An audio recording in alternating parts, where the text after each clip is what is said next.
जैसा वियोग क्यों दिया। आज सारे ब्रजमंडल में पता चल गया कि कृष्ण और बलराम प्रातः काल मथुरा को चले जाएंगे। सारे ब्रजवासी कहते हैं,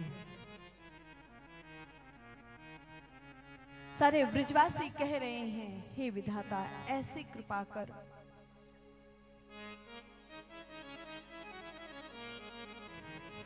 कि सजन सकारे जाएंगे, कि सजन सकारे जाएंगे, मेरे नैन मरेंगे रोए। विधि ना ऐसी रैन करे, भोर कबहू नहीं हो। भगवान ऐसी कृपा करो कि वो भोर कभी ना हो जब वो कृष्ण जाएंगे। आज सोच रहे थे, विचार कर रहे थे, करते करते कहते हैं प्रातः काल हुआ और प्रातः काल जैसे ही देखा मेरे कृष्ण मथुरा नगरी की ओर जाने लगे। और भगवान कृष्ण जब मथुरा नगरी की ओर जा रहे थे तो उसी समय आज सारे ब्रजवासी भगवान कृष्ण के रथ के आगे आकर के लेट गए। कृष्ण यदि जाना है तो अपने रथ को हमारे ऊपर से लेकर के जाना। आज भगवान सभी ब्रजवासियों को समझाते हैं, भैया चिंता मत करो, बस आज जा रहा हूं, परसों के दिन लौट करके आ जाऊंगा। अब तो भगवान सब ब्रजवासियों को छोड़ करके आज मथुरा नगरी की ओर चले हैं। आज जा रहे थे, सबने रोकने का प्रयास किया पर कोई भी भगवान कृष्ण को रोक नहीं पाया। रुक ना सके यहाँ श्याम हमारे, कोशिश हमने लाखों की, रुक ना सके यहाँ श्याम हमारे, कोशिश हमने लाखों की।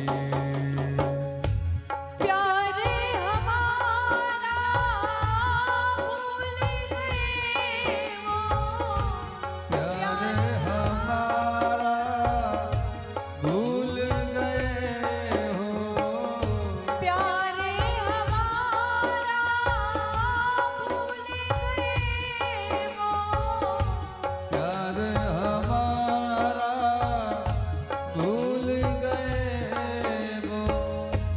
मिन्नत हमने लाखों की,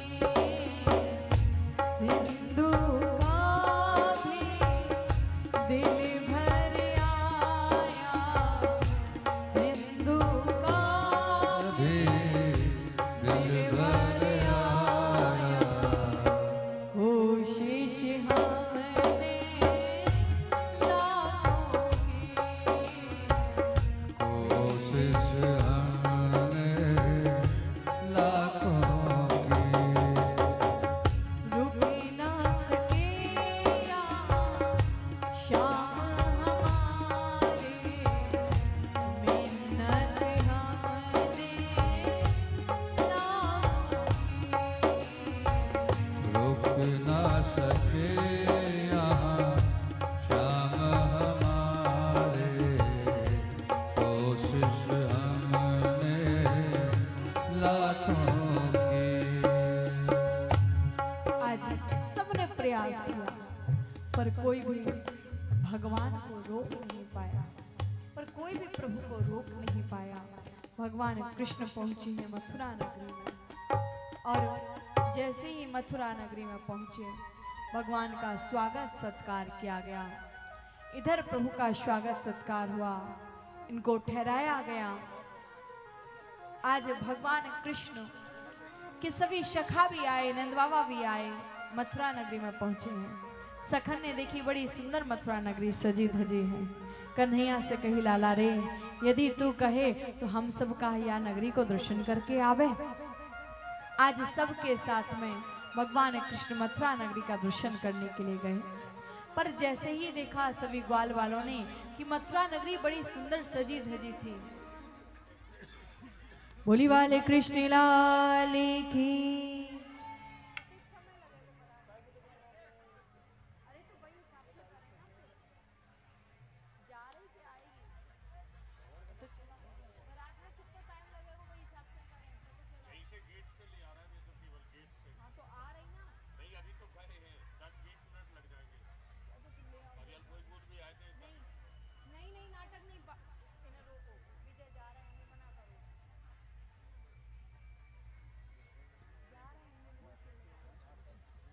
बोली वाले कृष्ण लाल की।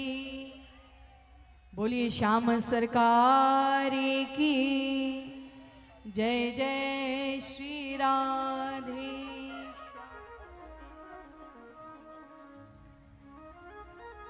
आज भगवान कृष्ण से शखन ने कही, लाला रे देख तो सही कितनी सुंदर मथुरा नगरी सजी धजी है। अगर तू हमें यहाँ के मथुरा वासियों को देख तो सही कितने सुंदर सुंदर वस्त्र आभूषण पहन रखे हैं। अगर तू हमको थोड़ा सा पहले बताए दे तो लाला हम भी अपने ताई ने अच्छे अच्छे वस्त्र सिलवा लेते। कन्हैया ने कही चिंता मत करो। भगवान ने कहा क्यों। भगवान कृष्ण गए, पहुंच गए धोबी घाट पर, और जैसे ही धोबी घाट पर गए तो धोबी घाट पर जाकर के भगवान कृष्ण ने आवाज लगा दी, अरे ओ धोबी मामा जी। धोबी बोलो जी मोकू मामा कहवे वालो कौन आए गयो। मन में विचार कर रहे थे कि मोकू मामा कहवे वालो कौन आए गयो। तब तक देखा दोबारा आवाज लगा दी, अरे ओ मामा जी। धोबी बोलो रे मैं तेरा मामा कैसे लगो। अरे मामा जी या नगर के जो राजा है ना, राजा कंस, वो हमारे मामा लगे हैं, तो या नाते से नगर के नाते से आप भी हमारे मामा लगे हो। धोबी बोलो ओ हो मामा जी एक निवेदन है। बोले कहा बात है। बोले मामा जी हमारे सखन को वस्त्र की आवश्यकता है। आप एक काम करो ना, हमारे सखन की ताई वस्त्र उपलब्ध करवा दो। धोबी बोलो रे तुम जानो ना हो ये वस्त्र कौन के हैं। बोले कौन के हैं। बोले ये। बोले फिटिंग विटिंग कर दई। अब तो बोले लाला रे ब्रजवासी के गले में ना माला फाला होए तो और आनंद आ जाए। सो कहते हैं पहुंच गए सुदामा नाम के माली के पास में, उनसे माला ले ले। सबने माला पहना दी, सबने माला पहन ली। अब बोले लाला रे ब्रजवासी के माथे पर जब तक थोपक थोगा चंदन ना होगा तो ब्रजवासी सुनाए लगे। ने चंदन की व्यवस्था और रह जाती तो देखी दूर से आ रही थी कुब्जा। जैसे ही कुब्जा को देखा तो आवाज लगा दी, अरे सुंदरी सुनती हो। कुब्जा बोली जो मोते सुंदरी के भी वालों कौन आए गयो। अब कोई काने ते कानो कहेगो तो कानो तो चिड़ ही जाएगो ना। जैसे ही कही अब कुब्जा बैठी। कुब्जा बोली मोह से सुंदरी कौन कह रहे हो है। भगवान बोले देवी जी आप बहुत सुंदर हो। कुब्जा बोली काहे को मजाक बनाते हो।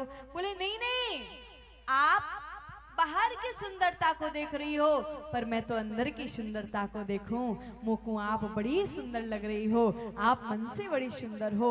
आप बस एक निवेदन आपसे बोले कहा। बोले आप मेरे सखन के माथे पर चंदन तो लगा दो। कुब्जा ने चंदन लगायो। भगवान ने कुब्जा को भी उद्धार किया।